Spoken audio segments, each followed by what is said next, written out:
Don't scroll away if you own a Swiss cheese plant and it looks small, leggy, or weak, instead of lush, vibrant, and massive.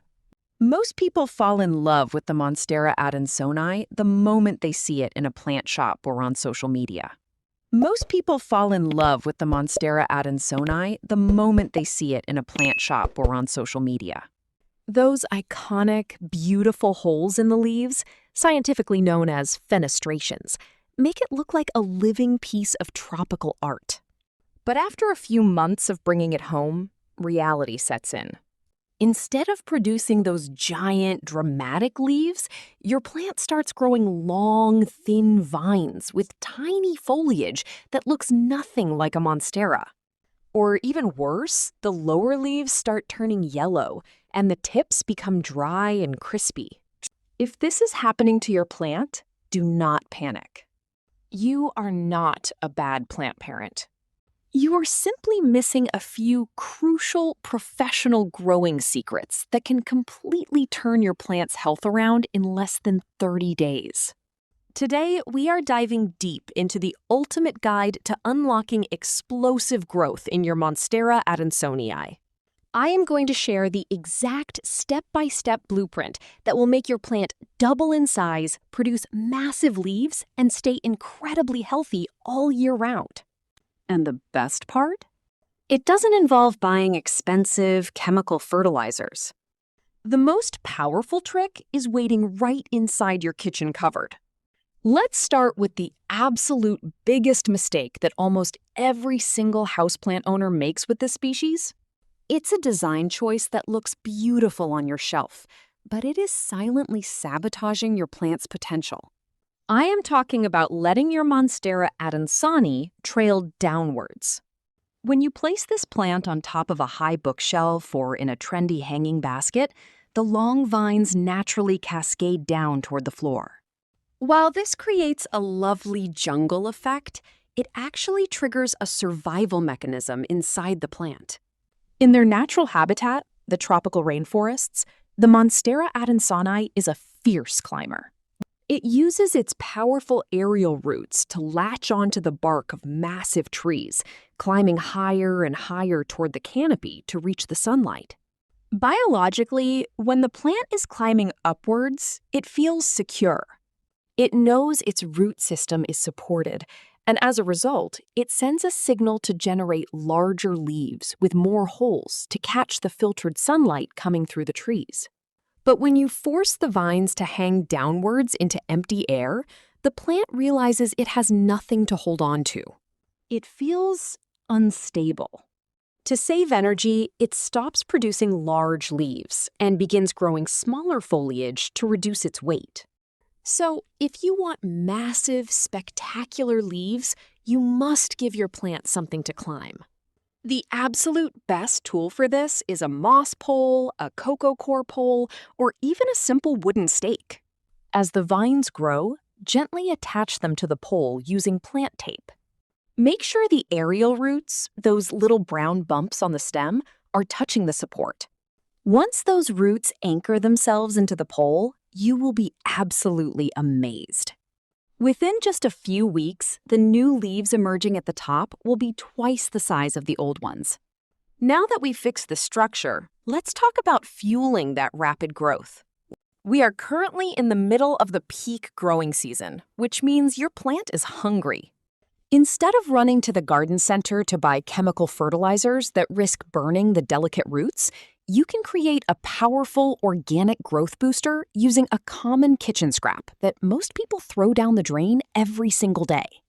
I am talking about raw, unsalted rice water. The next time you prepare rice for dinner, do not throw away the water after rinsing it. That cloudy, starchy liquid is pure gold for your plants. When you rinse raw rice, it releases a high concentration of essential nutrients, including nitrogen, phosphorus, potassium, and vital starches. Nitrogen is exactly what your Monstera needs to build strong, vibrant green leaves, while the starches act as a premium food source for the beneficial bacteria living in your soil. To use this method, simply collect the first rinse of your rice water in a jar and let it cool down to room temperature. Never use water that contains salt, oil, or seasonings, as this will harm the soil. Use this nutrient-rich mix to water your Monstera Adansonii once every 2 weeks during the spring and summer. Within a month, the microbiome in the soil will thrive, and you'll start seeing new, tightly rolled leaves unfurling faster than ever before. But what if your plant is already struggling and you need a quick fix? Let's run through a quick diagnostic check to save your plant from the brink of death.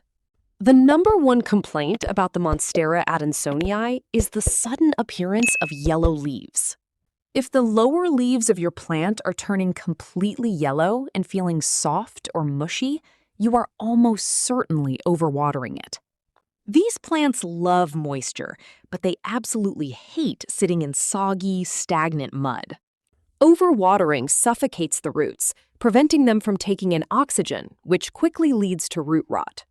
To prevent this, you must follow the golden rule of watering. Always check the soil manually. Stick your index finger about 2 inches deep into the soil. If it feels wet or damp, walk away and do not touch the watering can. To prevent this, you must follow the golden rule of watering. Always check the soil manually. Stick your index finger about 2 inches deep into the soil. If it feels wet or damp, walk away and do not touch the watering can. Remember, this is a tropical species that thrives in moist jungle air. The typical indoor air in modern apartments, especially when air conditioning or heating units are running, is far too dry for them. To boost the humidity around your Monstera without buying an expensive humidifier, try grouping your plants close together. Plants naturally release moisture through their leaves, creating a microclimate of higher humidity when placed in clusters. Alternatively, you can move your Monstera Adansonii to a bright bathroom, where the steam from your daily showers will simulate its natural habitat perfectly. Finally, let's talk about lighting, because getting this right will determine whether your plant develops those beautiful Swiss cheese holes or not. Monstera Adansonii needs bright, indirect sunlight to thrive. Place it near a window where it can receive plenty of ambient light throughout the day, but shield it from direct, harsh afternoon sunbeams, which will quickly scorch and burn holes into the delicate foliage. If you place the plant in a dark corner with very little light, it will survive, but it will stop growing, and the new leaves will lose their fenestrations completely. Light is food for your plant, so find that perfect sweet spot in your home. By giving your plant a pole to climb, feeding it with organic rice water, and mastering the balance of light and water, you will transform your Monstera Adansonii from a sad, leggy vine into a jaw-dropping tropical masterpiece. Which houseplant in your collection is giving you the most trouble right now? Drop the name of the plant in the comments section below, and I might just create a dedicated video to help you save it next. If you found these practical tips helpful, please hit the like button. Share this video with a fellow plant lover. And subscribe to the channel so you never miss another easy plant care guide. Thank you so much for watching. Take care of your green friends, and I will see you in the next video.